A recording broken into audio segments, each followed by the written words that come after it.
Bienvenidos oyentes de Radio Sefarad, estamos de nuevo en Identidad desde Uruguay, este espacio que dedicamos a la comunidad judía de nuestro país hermano al otro lado del charco. Hablamos de nuevo con Jorge Schneiderman. ¿Qué tal? ¿Qué tal? Muy buenas tardes, Alejandro. Un gusto renovado de poder hablar contigo y con la audiencia de Radio Sefarad. El placer es nuestro. De nuevo volvemos a contactar contigo para recuperar un tema del que hablábamos, no sé si algunos oyentes recordarán que ya hace un tiempo estuvimos hablando con Jorge Schneiderman de la comunidad judía uruguaya, de esos inicios, de aquellas migraciones que provenían de Europa y también de Europa del Este, un poquito más arriba, que se asentaron allí en Uruguay. Hablábamos de su actual capital, Montevideo, y queremos continuar sabiendo más sobre esta comunidad judía uruguaya y de su apogeo, que empezó a crecer. Creo que nos quedamos a finales de la década de los 20, del siglo XX, una cosa así. Empezábamos ya en los años 30, si no me confundo. Exactamente, no, es tal cual vos lo decís, Alejandro.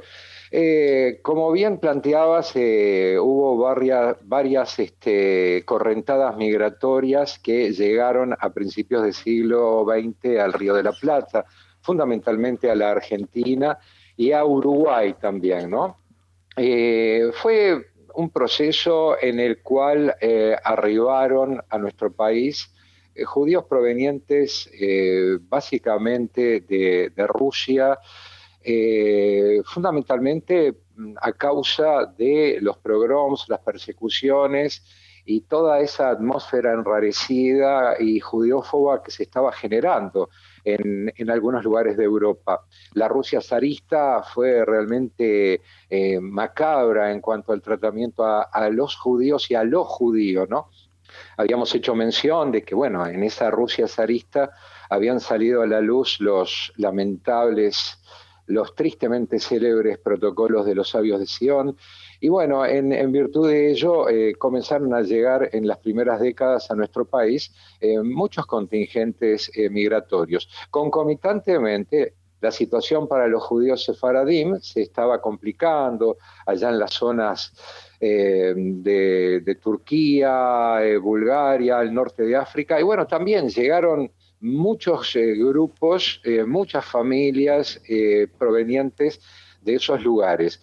En Uruguay, básicamente, se instalaron en Montevideo, lo cual no implicó que no hubiera también intentos de asentarse en otros lugares, sobre todo en lugares más alejados de la capital, como por ejemplo en los departamentos de San José, en Río Negro, Salto, Paysandú, pero como que no prosperaron demasiado algunas de las colonias agrícolas que se intentaron instalar. Por lo tanto, la vida judía se desarrolló básicamente en Montevideo, podríamos decir también el área metropolitana.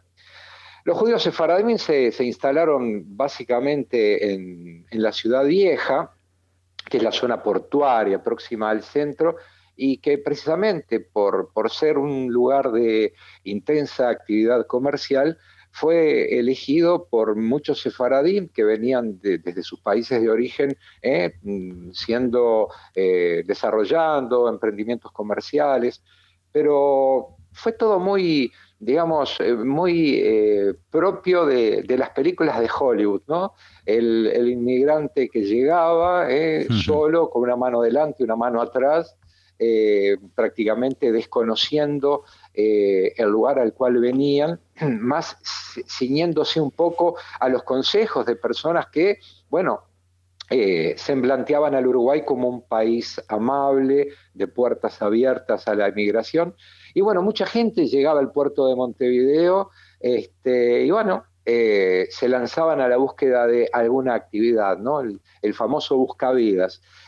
Claro, los sefaradim tenían una ventaja, manejaban el ladino, el judeo español, que era algo que les permitía un proceso de inserción mucho más acelerado, ¿no? Uh-huh.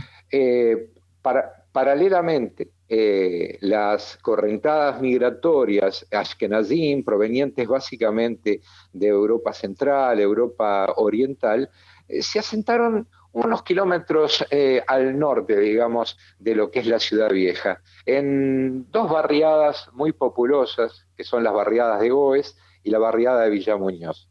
Esos barrios eran complejos edilicios que habían sido producto de la iniciativa de un emprendedor español, Emilio Reus, que hacia fines del siglo XIX había construido todo un barrio.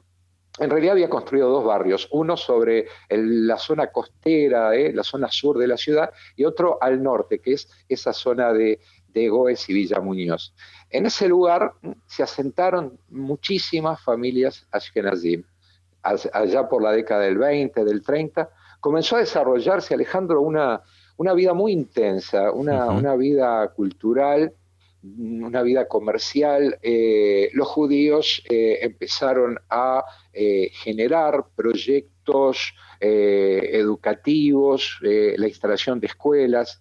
Ya te podría decir que por la década del 40 había una proliferación de colegios. Mira, en la zona de Goes estaba el colegio Dr. Herzl, el colegio Sholem Aleichem, la escuela Talmud Torah, que era una escuela más bien religiosa. Después teníamos, más adelante, se fue creando la escuela Nachman Bialik en la zona de la Unión, un poquito más alejado de la zona de Goes, más yendo como para el este de la ciudad. Mismo había iniciativas en el Cerro, en la zona oeste, colegio al estilo del antiguo Heider, de la institución educativa europea, también en el Cerro, que se había iniciado allá por la década del 20, también continuaba funcionando por ese entonces. Y bueno, paulatinamente se fue creando toda una atmósfera en esos barrios, hasta que podríamos decir que el 50%, mirá lo que estoy diciendo, Alejandro, el 50% de la población de esos dos barrios, de Goes y Villa Muñoz, eran judíos. Era interesantísimo porque había seguramente tantas o más sinagogas que iglesias en ese lugar. Y bueno, y por supuesto, con el surgimiento del Estado de Israel, también comenzaron a instalarse, también a proliferar las instituciones juveniles judías, la mayoría de ellas digamos, de inspiración sionista. Entonces, caminar por las calles de esos barrios era realmente interesante. Te cuento una anécdota personal. Yo yo nací en el barrio Goes. Yo nací en el año 1960, podríamos decir que un momento de esplendor de lo que era la vida comunitaria judía. Yo vivía de lo que es el epicentro del barrio Goes, vivía más o menos a unas 12 cuadras. Yo por la mañana iba a la escuela pública, y en la tarde iba a una escuela judía, la Talmud Torah, precisamente. Cuando al mediodía mi madre o mi abuela me llevaban caminando unas cuadras, por eso 8 o 10 cuadras, mi abuela estaba escuchando a la hora de partir rumbo a acompañarme a la escuela, estaba escuchando lo que se llamaba la hora Yiddish, que era la audición de José Jerozolimsky, una insigne figura del periodismo, padre de Ana, que seguramente tú conocerás, Ana Jerozolimsky. Y bueno, mi abuela decía, uy, no voy a poder seguir escuchando las noticias y el obituario, era algo muy común escuchar. Pero no había problema, es increíble, porque íbamos caminando y de las ventanas de las casas, de los portales, de los umbrales de las casas, de las casonas viejas del barrio Goes, se sentía que la gente estaba escuchando, y en muchísimas casas se iba sintiendo lo que eran las melodías, las músicas, incluso al locutor que iba diciendo las noticias. Y era increíble porque nos iba acompañando esa misma audición a lo largo de todo el trayecto. Las Tnuot, los movimientos juveniles, como te decía, había hasta 2 sucursales de cada uno de ellos en el barrio Goes. Estaba el Shomer Hatzair, el Ihud Abonim, el Dror, bueno, el Anoar Atzioni, bueno, también estaban no concentrados en Goes, un poquito más en la zona del este, teníamos el Betar, Maccabi, y había una intensísima actividad institucional, ¿no? A principios de la década del 40, el Comité Central Israelita ya era una institución centralizadora de lo que era la vida comunitaria, y podríamos decir, sin lugar a dudas, que allá por fines de los 50, principios de los 60, hasta los 70, coincidiendo un poco también con el momento en que el Uruguay se encontraba económica y socialmente, digamos, más equilibrado, que la comunidad judía había alcanzado un nivel de prosperidad impresionante. Mira, se calcula que por entonces llegó a haber en Uruguay algo así como 60.000 judíos. Nada que ver con lo que es la situación actual, en que somos entre 12 y 14.000, de acuerdo a algunos cálculos que se han hecho. Los judíos estaban, digamos, el nivel de inserción en la vida cultural era amplísimo. No nos olvidemos que digamos, el Estado uruguayo siempre tuvo una actitud muy amigable desde los tiempos de comienzo del siglo XX, durante el vallismo, ¿no? Se abrieron las puertas a la migración, pero podríamos decir que más que abrirse las puertas, simplemente como que hubo una contemplación especial con aquellos pueblos que venían sojuzgados, perseguidos, los judíos, los armenios, incluso por temas ideológicos. Uruguay fue receptor de mucha gente. Recuerdo también el caso de, qué sé yo, de España, de anarquistas españoles que se afincaron también acá en Uruguay. Entonces los judíos habían logrado ese elevadísimo nivel de inserción. Y por lo tanto, podríamos decir que la comunidad judía, el arraigo, había permitido precisamente que muchísimas personas accedieran progresivamente a la formación, a su desarrollo personal. Y hay un hecho que es importantísimo, es la incidencia, la importancia que tuvo Uruguay, su diplomacia, al momento de, digamos, la partición de Palestina, al producirse el pronunciamiento de las Naciones Unidas aquel 29 de noviembre de 1947.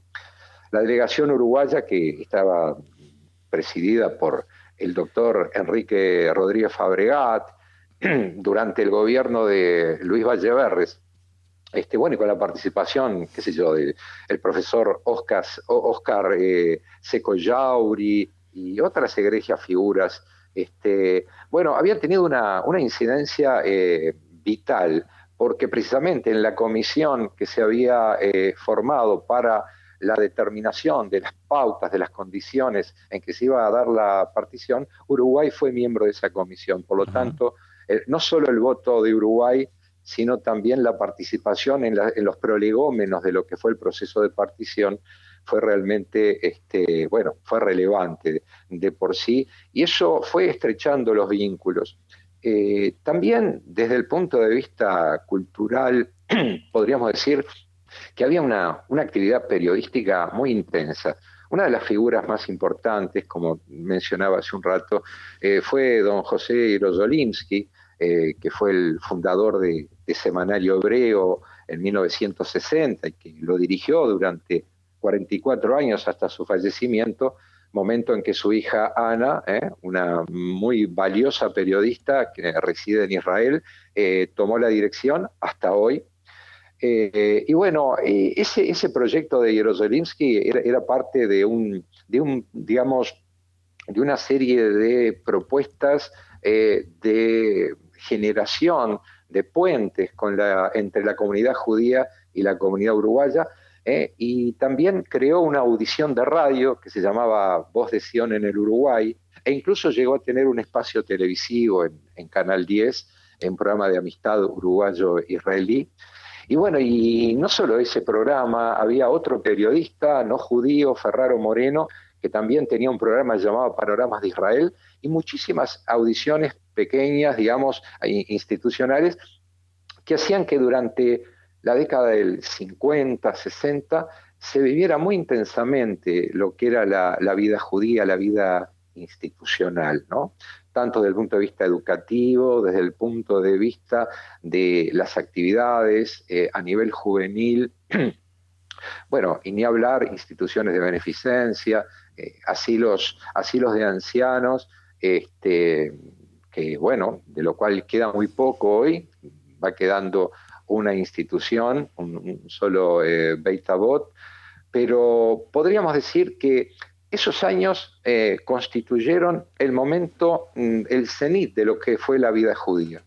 Ujú. Ahora, ¿cuándo se produce el descaecimiento de esto? ¿No? Bueno, parecería como que concomitantemente con la involución que se fue dando en el Uruguay hacia fines de los 60, comienzos de los 70, el golpe de Estado del 73, problemas en la economía, ya no se vivía la bonanza de la que había gozado el Uruguay durante la primera mitad del siglo XX. Uruguay era un país netamente exportador, que, digamos, comercializaba insumos a los países que estaban en guerra, por lo tanto era una economía muy próspera que se había propuesto, bueno, posicionar al país, y de hecho lo había logrado, pero no se previó que, bueno, que los esquemas, los paradigmas productivos, las matrices productivas empezaban a cambiar. Ya ese país agropecuario ya y abastecedor de alimentos, como que ya no resultaba competitivo en el plano internacional, porque se habían reactivado las economías de los países beligerantes. Y bueno, en ese sentido comenzó ese proceso de deterioro y muchísima gente, en parte por esa circunstancia económica, también por la inseguridad que se estaba viviendo, producto de la instauración de un proceso dictatorial, bueno, muchísima gente comenzó a emigrar. Los años 70 fueron muy, digamos, importantes en cuanto a emigración judía hacia Israel, a partir de los movimientos halutzianos, los movimientos sionistas, y bueno, muchísima gente emigró, bueno, no solo para Israel, sino hacia otros lugares, y comenzó lamentablemente a producirse una especie de merma en la vida institucional. Allá por los años 80 ya prácticamente la población judía de los barrios fundacionales, de Goes, Villa Muñoz, de toda esa zona, la Ciudad Vieja, se habían desplazado hacia zonas costeras. Y bueno, al ya haber muy poca gente de la primera generación, la vida religiosa, la vida comunitaria, tal como se entendía a comienzos del siglo, había comenzado a fenecer. Entonces, claro, no hubo más remedio que ir cerrando. Muchas sinagogas, colegios empezaron a fusionarse. Por ejemplo, en la década del 70, la Sholem Aleichem con la escuela híbrida digamos, se unen para dar forma a lo que sería el Instituto Ariel Hebreo Uruguayo. Y bueno, fueron quedando muy pocos colegios, que hasta hoy Ujú. perduran, como ser la escuela Integral Hebreo Uruguaya, el IABNE, digamos, de raigambre religiosa. Y bueno, poco a poco se fueron cerrando instituciones, y esas dos fundamentalmente, la Escuela Integral y ABNE, fueron absorbiendo tanto al alumnado como a docentes, y se vio sumamente acotada en ese sentido. También hay muy pocas sinagogas. Lamentablemente en el barrio Goes prácticamente queda una sola, que es, digamos, algo así como un ícono, como algo netamente testimonial, que es la sinagoga de la calle Inca. Y bueno, la migración hacia la zona costera ha determinado que tanto la Ciudad Vieja, ¿no?, con su gran edificio comunitario de la calle Buenos Aires, como todo lo que fue la vida judía en Goes, haya quedado hoy supeditada a lo que es simplemente alguna que otra iniciativa de visitar o recorrer esa zona por el interés histórico que tiene y que obviamente configuran en nuestros días parte del acervo patrimonial cultural nacional. No es hoy por hoy muy intensa la actividad judía, si bien podemos decir que hay iniciativas muy interesantes, hay mucho a pulmón, lo que originalmente eran, por un lado, la comunidad israelita del Uruguay, y por otro lado estaba la comunidad sefaradí, por otro lado la comunidad alemana o nueva congregación israelita, y también la comunidad húngara, como que fue quedando también reducido a muy poco. La comunidad húngara ya está instalada prácticamente en el edificio de la comunidad israelita. La comunidad israelita sefaradí como que pretende reactivar un poco ese templo, pero también tiene actividades en la zona más bien costera de la ciudad. Y bueno, eso es en ciertos aspectos el panorama que se fue generando, ¿no? En el decurso de los años en torno a aquella pujante comunidad judía, Alejandro, que, bueno, que dio también muchos artistas, grandes profesionales, activistas comunitarios, políticos, personas de referencia en la vida cultural, en la intelectualidad uruguaya, y que, bueno, hoy por hoy se ha visto reducida a esa cifra de aproximadamente 12 a 14 mil judíos. Eso en términos generales, eso ha sido un poco el derrotero de la comunidad judía en el Uruguay. Quiero Estupendo. significar de todas maneras. Sí. Sí, sí, sí, te escucho, Alejandro. Sí, no, cuéntame, Jorge. Sí, sí, te cuento que, bueno, hay que, vale significar digamos, la relevancia que cobran, sí, distintas actividades que se desarrollan a nivel de la comunidad. Por ejemplo, el Centro Recordatorio del Holocausto, que es una institución muy activa, que pretende mantener vigente, como siempre decimos, encendida la llama de la memoria, del recuerdo, de la evocación de lo que fue la Shoah. Eso funciona dentro de lo que es el edificio de la comunidad israelita. También hay una intensa actividad en la nueva congregación israelita, y bueno, hay formación de docentes, digamos, de educadores en temas de la Shoah, y bueno, por supuesto, la actividad institucional juvenil continúa, obviamente no con aquella intensidad. Y bueno, hay otras iniciativas, como por ejemplo, vale referir a lo que es la cátedra de judaísmo Niso Acher, que funciona en el marco de la Universidad Católica del Uruguay, formando parte del Instituto de Ciencias de la Religión, del Departamento de Humanismo, que es dirigida por la escribana Silvia Goldstein, y que bueno, son ámbitos donde se promueve la difusión de los valores culturales, de las tradiciones, y se pretende pontificar, ¿no? Generar puentes entre lo que es la vida judía, la vida institucional, comunitaria, y el resto de la comunidad uruguaya, que fiel a su tradición sigue siendo sumamente amigable y manteniendo siempre las puertas y el corazón abiertos a la integración, ¿verdad? Estupendo, Jorge. Pues este es el recorrido al que nos invitaba a recorrer las calles de Montevideo y conocer más sobre la comunidad judía que, como nos contabas, llegaba allí a principios del siglo XX, en esa segunda década, y comenzó evolucionando hasta este decaimiento que, como es lógico, va acompasado, ¿no?, con el ritmo del país. Yo mientras nos transportabas por las calles de Goes y Villamuñoz, los sefaradín no tenían la oportunidad de conocer mucho más que lo que les contaban desde tierras lejanas. Yo me he estado dando un paseo a través de las calles por Google Maps con la tecnología que tenemos ahora y he llegado a un pare que dicen allá, aquí tenemos los stops a pesar de hablar en castellano, en la calle Inca. Y bueno, estaba observando las calles bajas, ¿no?, y las casas de 2 alturas y he hecho un recorrido simultáneo en el año 2015 que dice Google Maps que tomó estas imágenes por el barrio de Goes concretamente.